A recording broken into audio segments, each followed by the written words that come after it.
Morning, students. Oh my gosh, such a rainy day. I hope you're somewhere home that keeps you warm and cozy.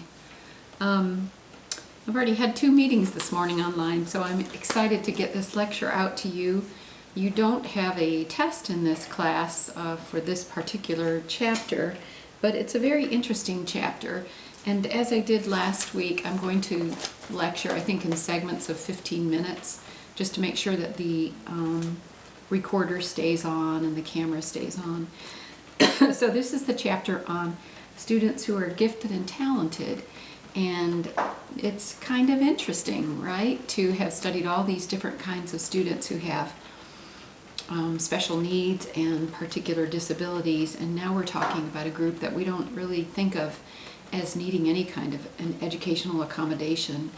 In fact, we think of these students as people who can, almost survive in the classroom without any effort on the teacher's part. These are students that, are really super duper learners. And it's funny to have a chapter on them, but it's important actually because these students do have some very specific learning needs. And it's important that we understand what gifted and talented children are like, and that we understand the kinds of things their parents might be concerned about, the special kinds of problems that these children might have actually. So we're going to talk about some of that stuff today.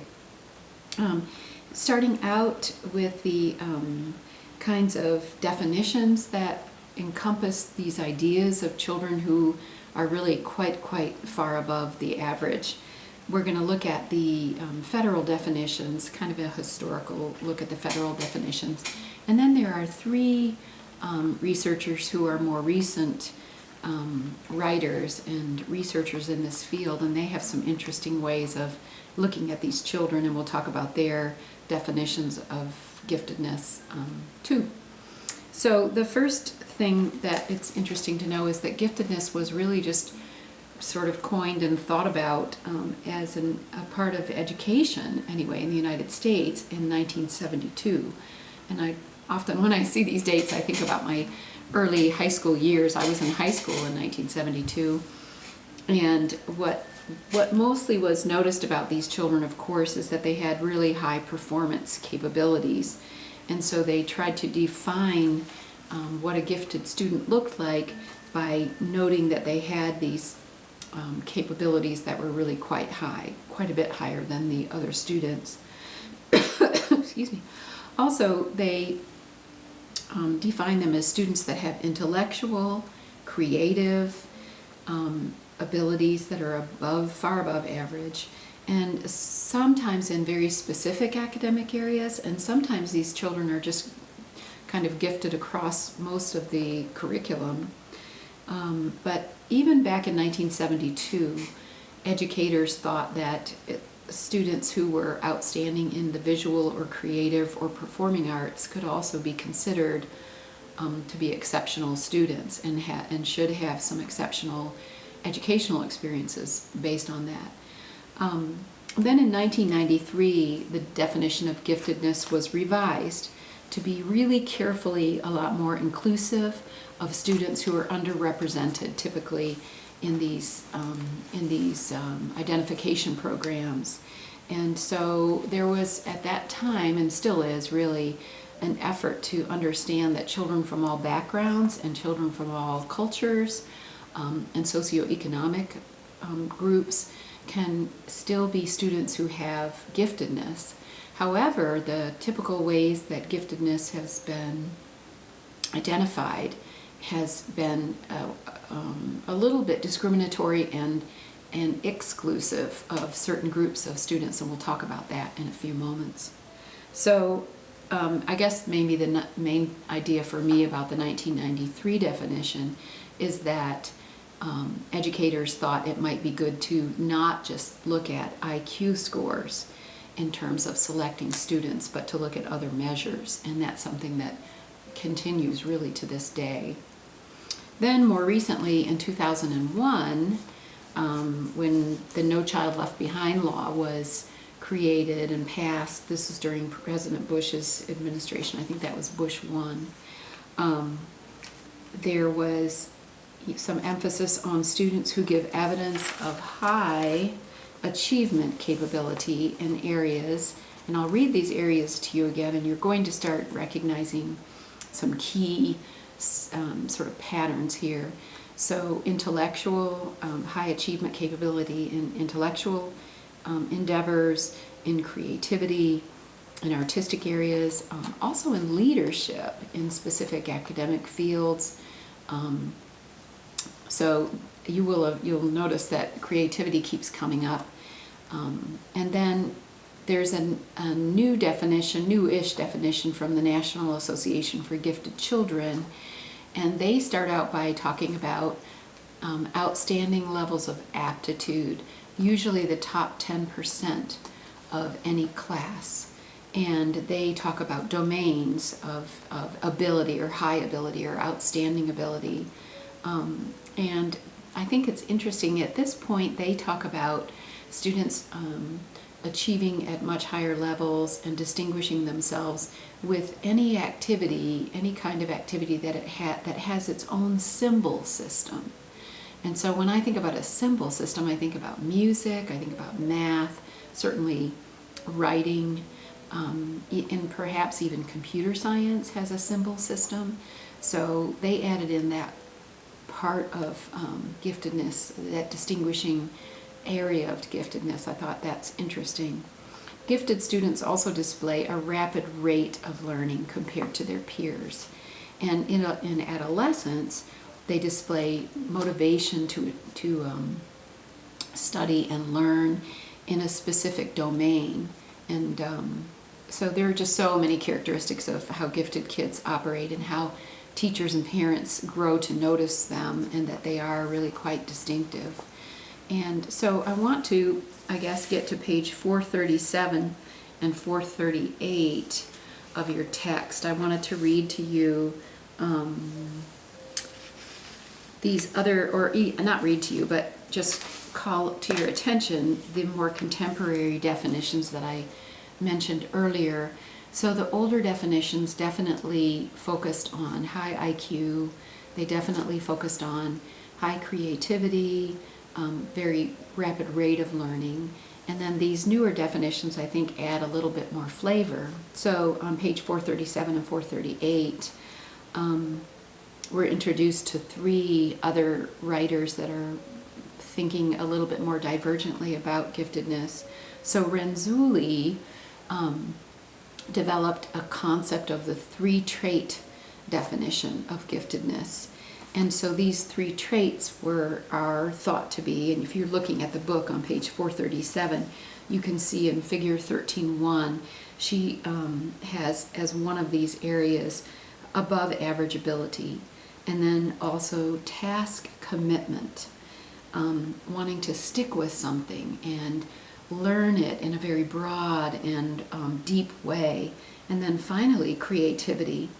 And she just believed that children who are gifted have all three of these traits: this above average general intellect, this high level of task commitment, and high creativity. And what's great about Renzulli's definition is that it starts to provide more latitude for inclusiveness of students who might otherwise not be noticed in a classroom, maybe because of English being their second language, or from being from a home where there's not a lot of enrichment, because there's not a lot of even just, I don't even want to say wealth, but middle class kinds of trappings of homes with storybooks and computer games and things that people who have a modest home life might not have access to: travel, going to public events, and those kinds of things. There's another writer that I want you to pay attention to, and I guess the name is pronounced Pirto, P-I-I-R-T-O, and she is another writer in this field, identifying gifted children as being noticeable very early in life. So precociousness is another way of maybe saying that. Also, they have certain learning characteristics, according to Pirto. Pirto says they have superior memory, And by that, a lot of this superior memory refers to being taught something once and then not really needing to learn it again or have a second worksheet on it or have it presented in a different way. So when teaching normal or typically developing children, the repetition and presenting material in different formats and different ways can help children solidify that knowledge of a new topic. Well, with gifted children, that often is not necessary, and of course, in fact, they find that to be really frustrating and very boring and unsatisfying. So this superior memory is important to pay attention to. Also, these students have pretty big observational powers. They're very curious, they're creative, they have this fast learning pace that is really, really noticeable. It's noticeable more than just a really strong student. This is noticeable to a degree that makes the gifted and talented student really stand out. Perto especially said that gifted individuals often produce knowledge and make new artistic and social products. She does say in her writing that it's not a given that gifted students must produce new knowledge.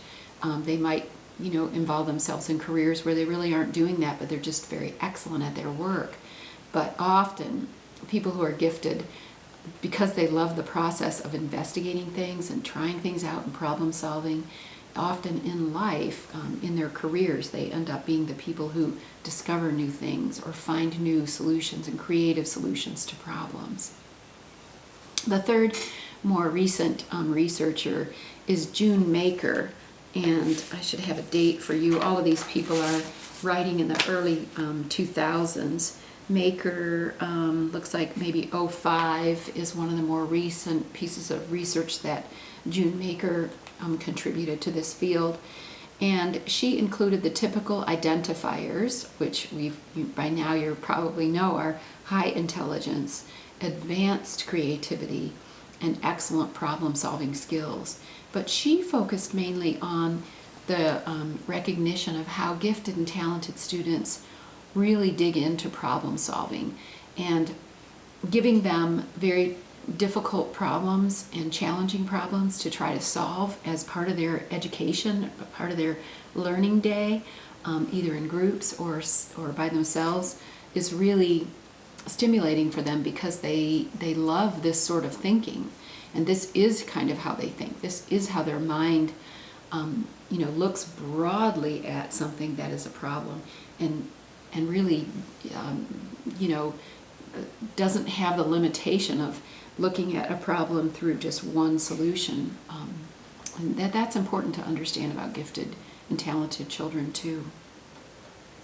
So the three most important thinkers of this field are just a little bit different, these past three that I mentioned to you, because they recognized that it's not just an IQ measure, but that multiple forms of intelligence can be recognized and honored and validated as an area of excellence and giftedness. So if you think about Howard Gardner's multiple intelligences theory, you probably have been exposed to that at least once in your educational career.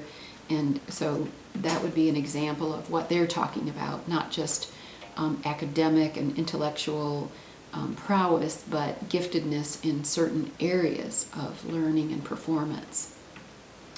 One thing that's interesting to mention that you should know, and there's a little section in the chapter about this, is that a lot of states in our United States can interpret, all the states in the United States can interpret what giftedness is from their own kind of measuring stick.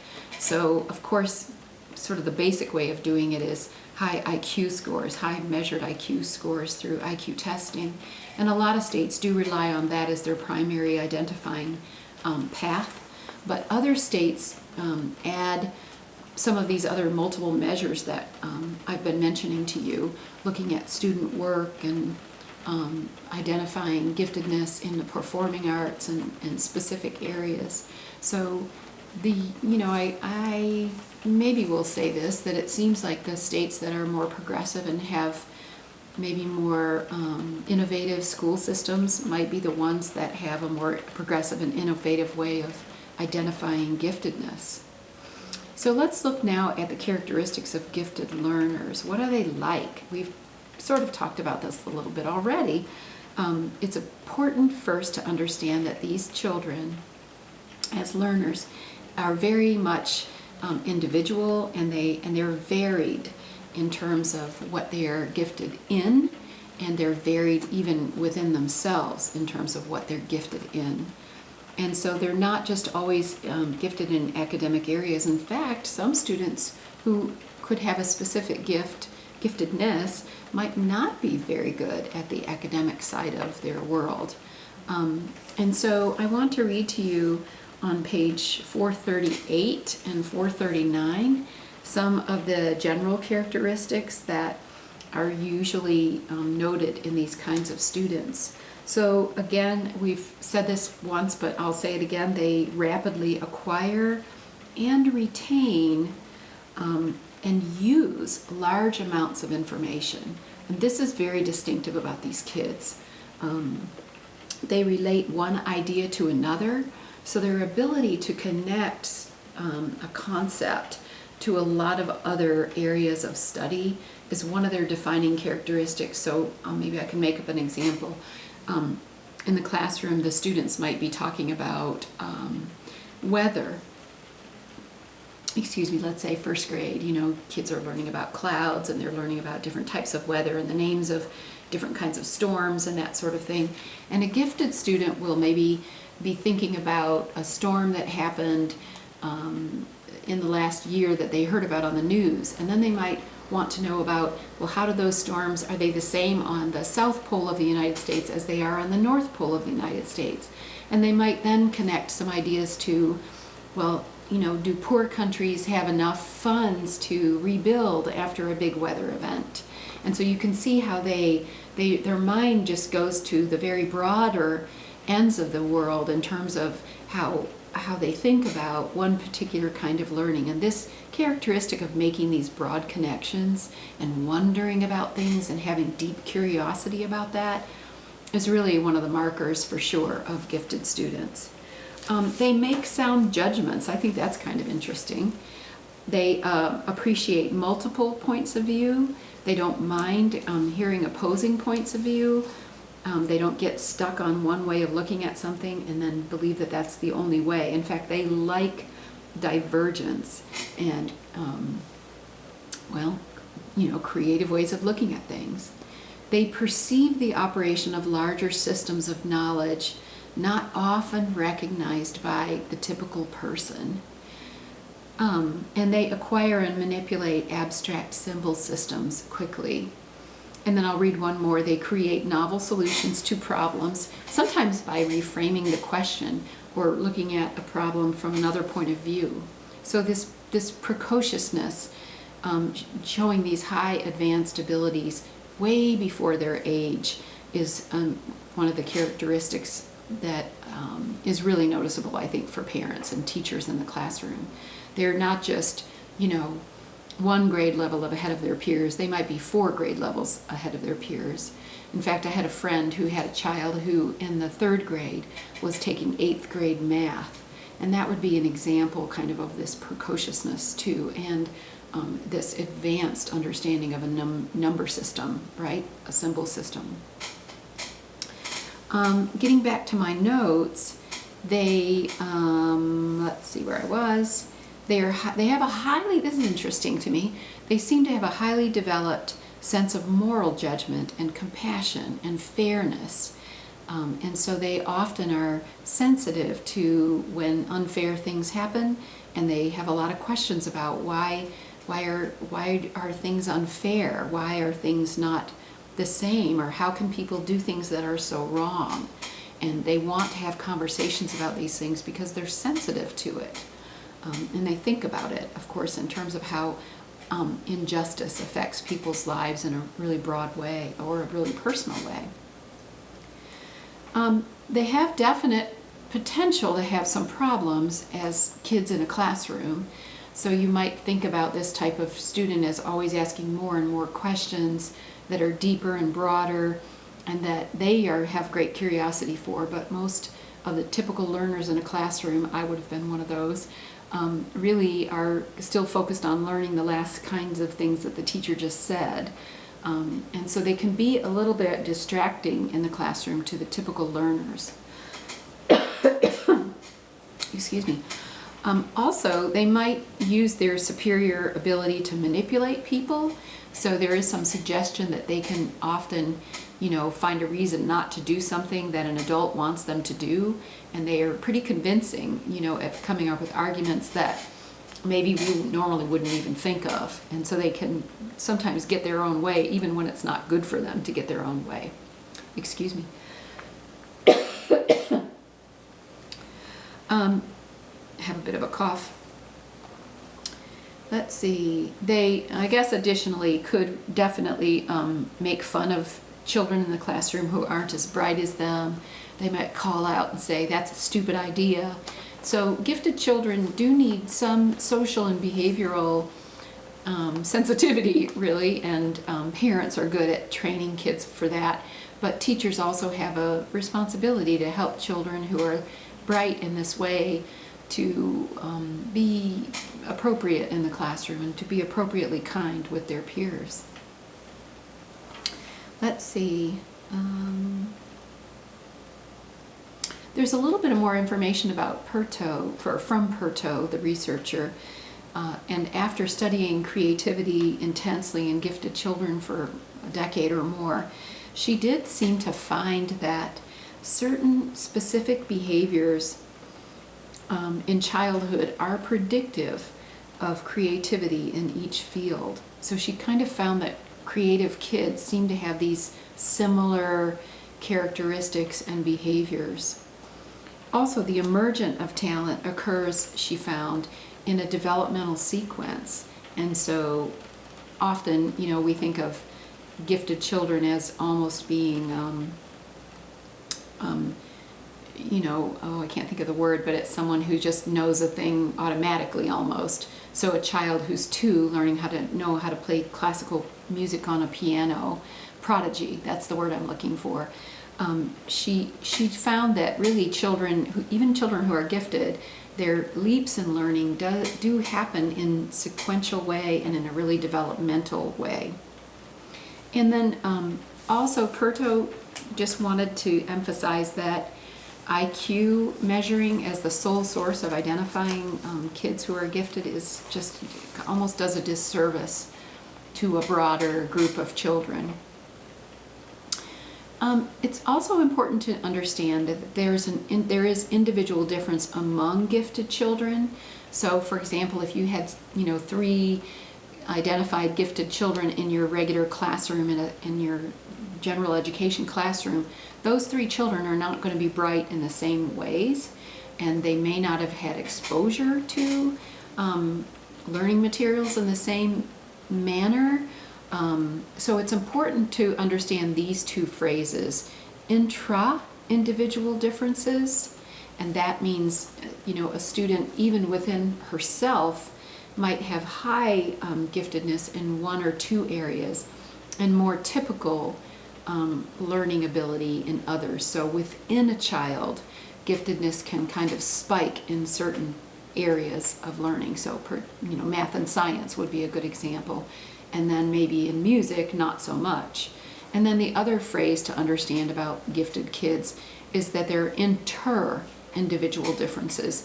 And so even if you had 3 or 4 gifted children in your classroom, within those children, each of those children is going to be a little different. They're not going to be the same.